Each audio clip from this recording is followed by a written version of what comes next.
What is good, champs? It has been a long day, but we're done. We're done with the day. I hope that you're off work, or if you're starting, I hope that your day goes well. If you're on the road, stay safe.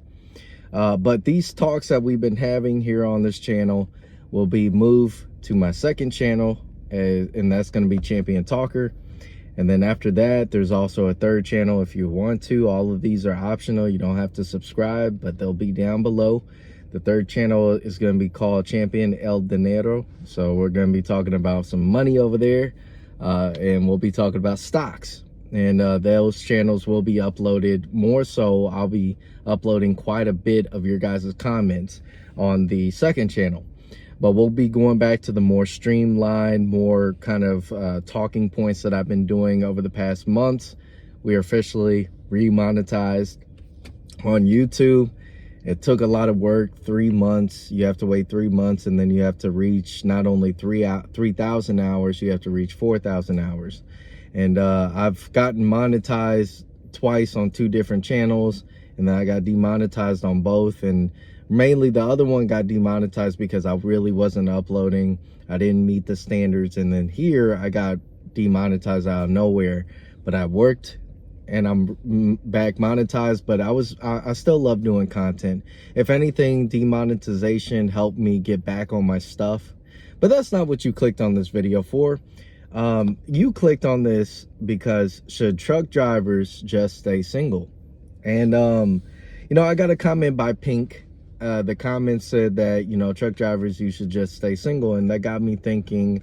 And being a truck driver, you get to sit down and think a lot and wrestle with your thoughts. So I know that certain channels, they're like, how can you create so much content and put it out on a daily basis? Well, when all you do is sit and either you can listen to audiobooks, podcasts, you start thinking about a lot of things, and you start thinking like with perspective of different people.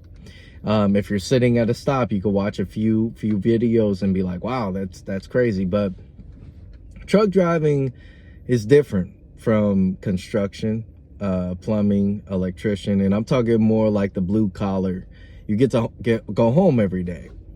And you know, you want to probably go local in order to build a family and whatnot. And I don't discredit. I know there's a lot of people that don't believe that you can build a family in this time. I'm not that type of person. I say that there is always going to be that one that finds it, that's successful. And I want to congratulate that. Trucking is difficult because sometimes where you live, you just don't have local positions. You have to go over the road. And when you look at it that way, I'm gonna attempt this from anybody's perspective, man or woman. You will have to wrestle with the thought of what is going on at home with this other individual. Unless you have the utmost trust, you weren't traumatized by other relationships, you're going to battle and wrestle with the thought that this person might be getting banged up while you're gone. And you know, you have to come to the consensus that this just may be true, but you rather have somebody than nobody. And I think that a lot of people in this time period are just like I had my own troubles, and I expressed it within my relationships. And you want to hear from successful people. Well, I'm going to tell you, success is luck or blessings. You kind of want to listen to failures in order to avoid those failures. That's why our parents tell us, hey, do this and don't do that. And if I listened to my dad or to my mom, I would have been a lot more successful, but I wanted to hit my head. So here's me telling you why it's difficult to date and the things that you have to really deal with and should not crash out on. There's a video on TikTok about a guy who his ex-wife and himself, they were on cool terms. Everything was fine. And the ex-wife was like, don't worry about having to show up in court for the paperwork. And pretty much he was just like, okay, cool, bet. I'm all over the road. This is a truck driver. I'm over the road. I trust you. And all of a sudden he gets like a call by his sister, and his sister went to court as a pretty much witness and said, oh, she got you on child support, she got you on alimony, she got you on this and that. Now, it could have been a skit, but it seemed very real. I went through a divorce process, and I say this, you know, my ex-wife started the paperwork, I had to finish it, but we never went to court. You know, it was, we didn't have a lot of assets that we had to divvy up. I think we handled it very mature, like, even though there was feelings here and feelings there, we both dealt with it in a very mature way. Even a year or two later, my ex-wife moved from where we used to live together, and my stuff, like a good portion of my stuff, was still there. She was just like, well, it is what it is, and she allowed it there. And I know that it's not going to be everybody's story, but I wouldn't have had a child with my ex-wife, and things could change, but I wouldn't have had a child with my ex-wife had I known that, number one, she could explode and get super mad and vindictive. You know, I didn't see that side of her. I just, you know, we were friends. We took it up to relationship, and then we got married. And a lot of people don't do that. They look after, like, oh, they're attractive, or they have this, or they have that.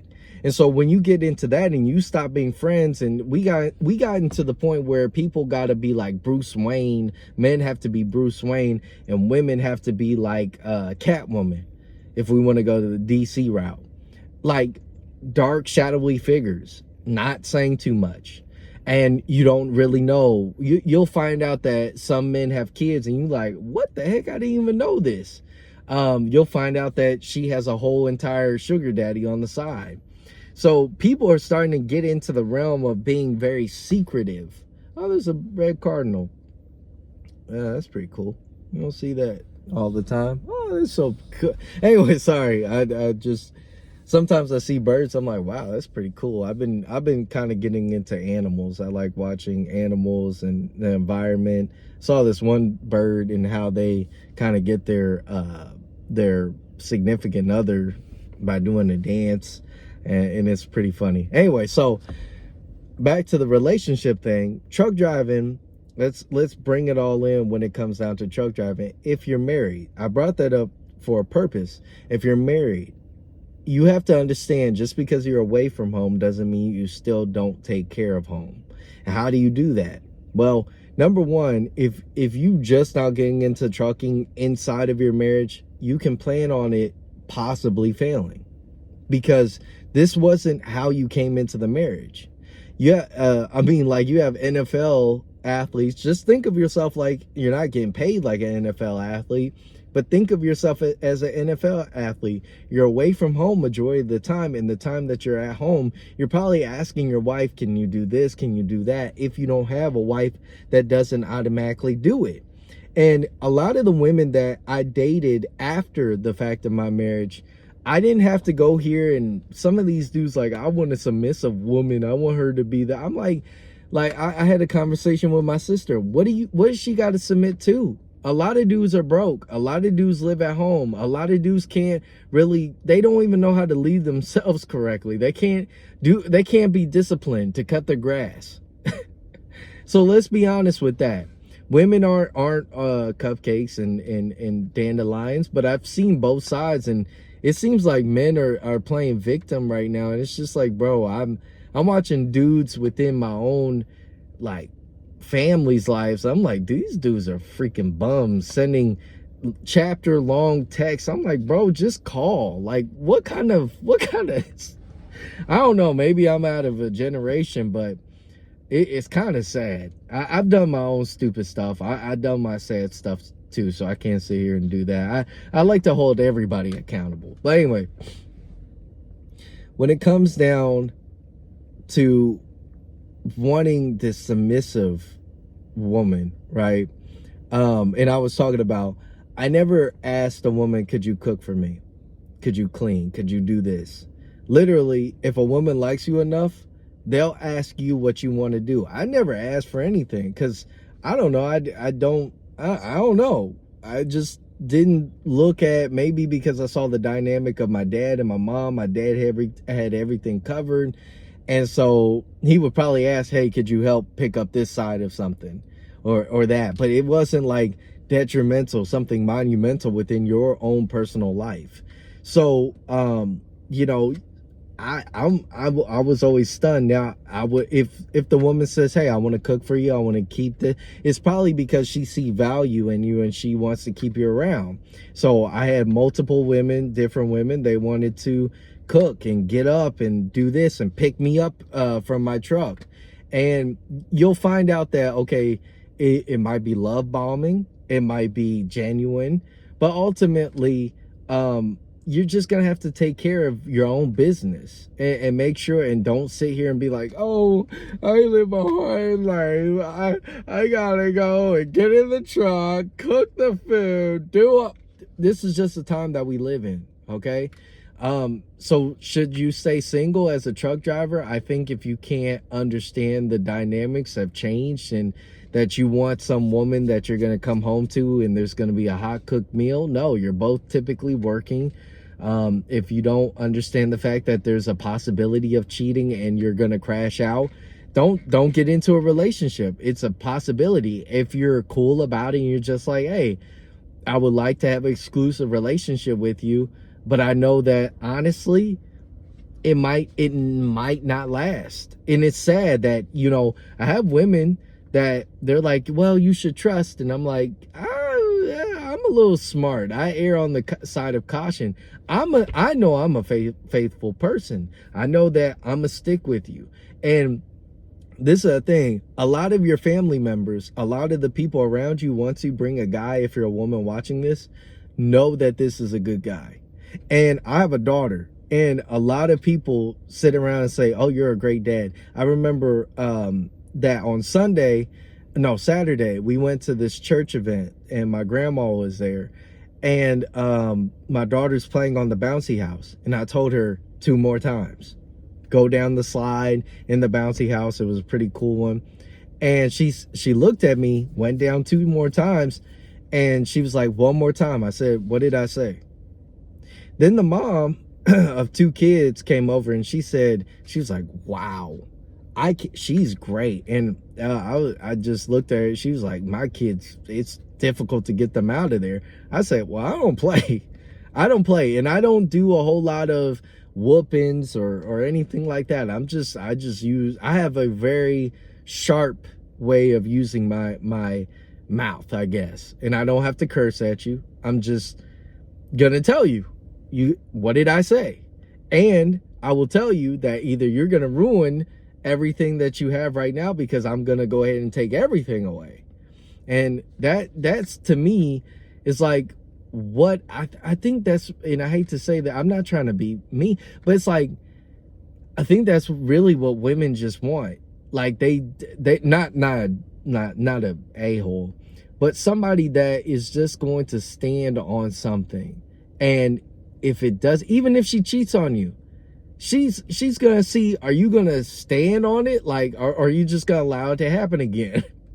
And a lot of dudes are in this position of like, I can't believe you would do such a thing. And it happened to me. And I was that dude. I was like, oh my God. If you go on my Instagram, quite literally, I'm over there talking about, I have a joke. You get a butt call and you hear her just going, moaning and crying, and you're over there like, I can't believe this. And when you get to the point that you're fine and you're living for yourself and you got things that are a little bit more meaningful in your life, I'm building for my daughter, for my future family, for possible grandkids. And so when you start thinking like that, you stop thinking about small little minute things. So I need a girl to be submissive to me. I'm like, if you have to say that, then you'll never get it. If you have to say that, you'll never get it. Honestly, what do a lot of these dudes like? I want her to submit to me. You live at home. I don't deserve a girl to submit to me. I don't. And what would she submit to? Like a mediocre life?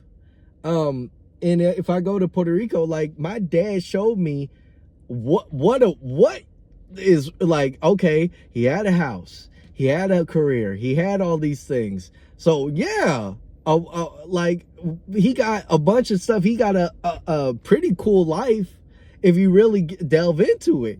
But hey, here's my bedroom. Like, so I'm realistic within myself, and then I'm also every day trying to be humble, because I mean, we're all people out here. And if I might have to say, like, women, you know if you're good and you know if you're bad. And I know this one woman that I was dealing with, she was a cougar to me. She was just like, many men come back. Now, I would never come back for a relationship, but the communication, it was just great. We could talk about so many things, and it was an open dialogue. And now I know why women are so much about, like, men just have basic talking points straight to sex. I'm able to talk to women about multi-thing. Like, we can bring it down to sexual talk, but we can talk about an array of things, even in trucking. So if you guys want my interactions that I had with other women truck drivers, I had only one or two, if I can really think about it, how it went. I'll be talking about that in the second channel.